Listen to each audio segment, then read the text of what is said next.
अब आज के बॉलम के पार्ट 1 के बारे में। एपिसोड के स्टार्ट में हम देखते हैं कि मंगोल करारगाह में मंगोलों ने उस्मान साहब के सिपाहियों को घेरा होता है। उस्मान साहब के सिपाही भी मंगोलों की जानिब बढ़ने लगते हैं, मगर कोनूर उन्हें रोक देता है और एक मंगोल कमांडर आगे बढ़ते हुए कहता है, अपनी तलवारें नीचे फेंक दो, तुम यहाँ से जिंदा नहीं जा सकते। उस्मान साहब के जांबाज उस्मान साहब की वजह से बहुत परेशान दिखाई देते हैं और बार बार खेमे की जानिब देखते हैं। खेमे के अंदर उस्मान साहब और बाकियों की नजरें भी उस शख्स पर टिकी होती हैं जिसने अभी तक अपना चेहरा अयान नहीं किया होता। वो शख्स उठकर आगे बढ़ता है और उस्मान साहब के सामने आ जाता है। तो नाज़रीन, यही ताजुद्दीन नोयान है जो उस्मान साहब से कहता है, खुश आमदीद उस्मान साहब, मैं आप ही का इंतजार कर रहा था। ये कहते साथ ही वो पगड़ी उतार कर मंगोलों की टोपी पहन लेता है और मजीद कहता है, मैं आप जैसे मर्दों को अच्छी तरह जानता हूँ, इसलिए मुझे यकीन था कि आप यहाँ जरूर आएंगे। बाहर वो कमांडर एक बार फिर कोनूर और उसके साथियों से कहता है, मैंने तुमसे कहा कि अपनी तलवारें फेंक दो। यह सुनकर शामिल कोनूर से पूछता है, अब हम क्या करेंगे? क्या हम इन कुत्तों के सामने हथियार डाल देंगे? जवाबन आइकुत कहता है, मैं मर जाऊंगा मगर तलवार कभी नहीं छोड़ूंगा। उनके हथियार न फेंकने पर मंगोल कमांडर अपने सिपाहियों से कहता है, मेरे हुक्म पर तीर चला देना। ये सुनते साथ ही मंगोल सिपाही उन पर तीर तान लेते हैं। तो वैसे ही उस्मान साहब के साथियों से कहता है, लगता है कि हमारा मुकद्दर इकट्ठे शहीद होना है भाइयों,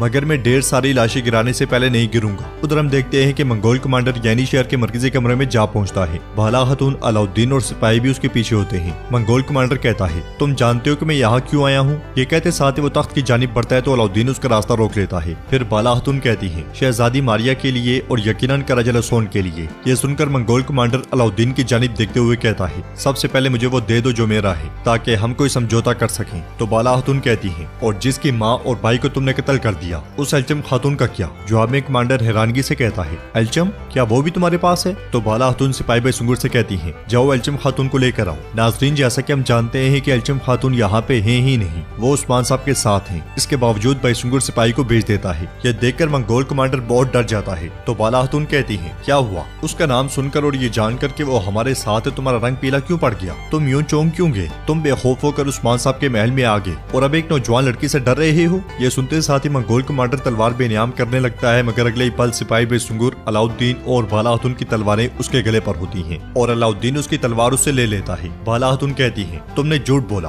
तुम ताजुद्दीन नोयान नहीं हो। जवाबन वो कमांडर कहता है, क्या तुम अपनी जान गंवाना चाहती हो खातून? हाँ। इस पर बाला खातून कहती है, ये हमारी तवज्जो हटा रहा है, ये ताजुद्दीन नोयान नहीं है। अलाउद्दीन, बाहर मौजूद इसके कुत्तों को पकड़ लो। ये सुनते साथ ही अलाउद्दीन सिपाहियों के साथ चला जाता है और बाहर हम देखते हैं कि मंगोल बिल्कुल होशियार खड़े होते हैं। इसलिए में अलाउद्दीन सिपाहियों के साथ खेमे से बाहर आता है और आहिस्ता से सिपाही भाई सुंगुर से कहता है, खून बहाए बगैर इसे संभाल लें। ये सुनते साथ ही भाई सुंगुर सिपाहियों के साथ आगे बढ़ता है और उनके करीब पहुंचकर कहता है, सिपाहियों ने गिरफ्तार कर लो। ये सुनते साथ ही कई सिपाही उन पर नेज़े तान लेते हैं और अलाउद्दीन आगे बढ़ते हुए कहता है, इन कुत्तों को जिंदान में डाल दो। हुक्म मिलते साथ ही सिपाही उनके हथियार गिराकर उन्हें आगे ले जाते हैं। अलाउद्दीन कहता है, अगर मेरे बाबा के साथ कुछ बुरा हुआ तो मैं इन कुत्तों के साथ ताजुद्दीन नोयान को भेज दूंगा। उधर नोयान उस्मान साहब से कहता है, कराजल सोन तुम्हें मेरी तरफ रागिब करने के लिए पकड़ा गया, इसलिए तुम मेरे जाल में फंस गए। बाहर कमांडर के कहने पर मंगोल जैसे ही तीर मारने लगते हैं तो कोनूर एकदम से कहता है, रुक जाओ, सिपाही हथियार फेंक दो। तो आइकुत कहता है, कोनूर साहब आप क्या कह रहे हैं? जवाबन कोनूर कहता है, जैसा कहा वैसा करो। अगर इनका इरादा हमें मारने का होता तो ये बहुत पहले ही कर चुके होते। अभी तक उस्मान साहब अंदर हैं, लगता है मामला कुछ और है। ये कहते और सुनते साथ ही वो सब हथियार फेंक देते हैं। खेमे के अंदर उस्मान साहब ताजुद्दीन नोयान से कहते हैं, मैं तुम्हारे नौकरों की परवाह नहीं करूंगा और यहीं पर तुम्हारे टुकड़े टुकड़े कर डालूंगा। तो नोयान कहता है, नहीं उस्मान, जैसा कि मैंने तुम्हें अभी तक नहीं मारा, लिहाजा तुम भी ऐसा कुछ नहीं करोगे। तो उस्मान साहब पूछते हैं, तुम्हारी नीयत क्या है? जवाबन नोयान कहता है, मैं तुम्हारे साथ मुआहिदा करना चाहता हूँ, लेकिन अगर तुम्हारी नीयत कुछ और है तो हम में से कोई भी यहाँ जिंदा नहीं बचेगा।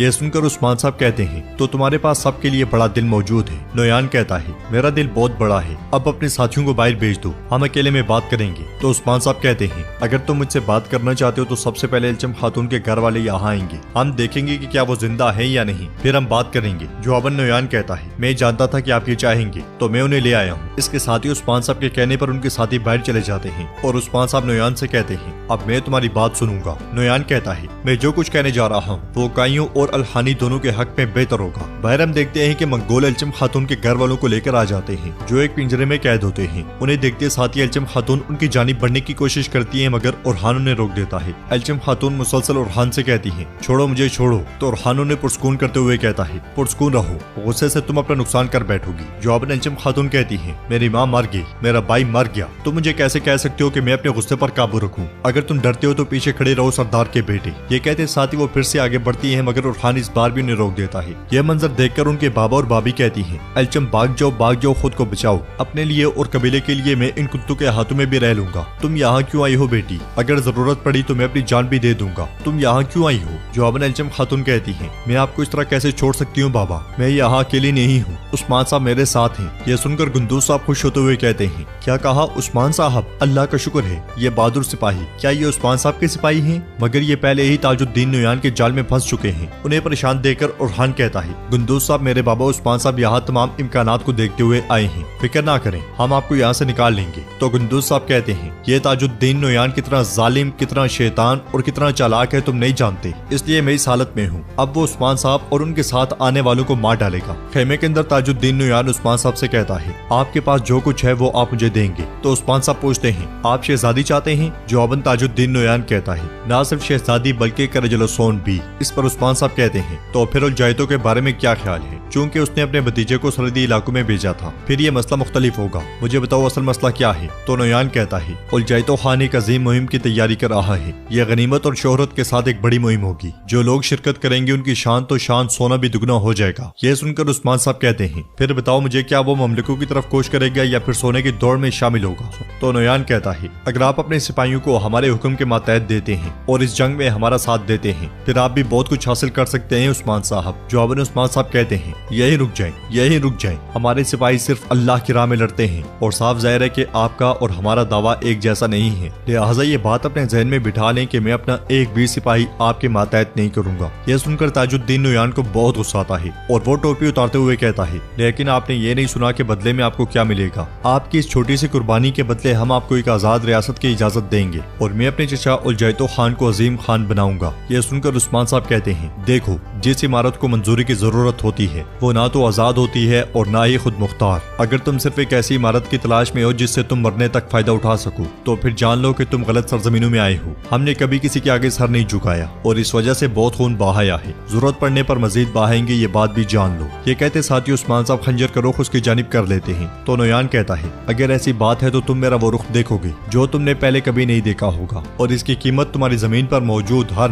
मर्द, हर औरत, हर बच्चा अपनी जान से अदा करेगा। खंजर आगे करने की जरूरत नहीं उस्मान साहब। ये कहते साथ ही वो अपने कमांडर को बुलाता है और उससे कहता है, उस्मान साहब के साथ आने वाला हर कोई जाने के लिए आजाद है। तो नाज़रीन, इसके साथ ही एपिसोड भी इख्तिताम पजीर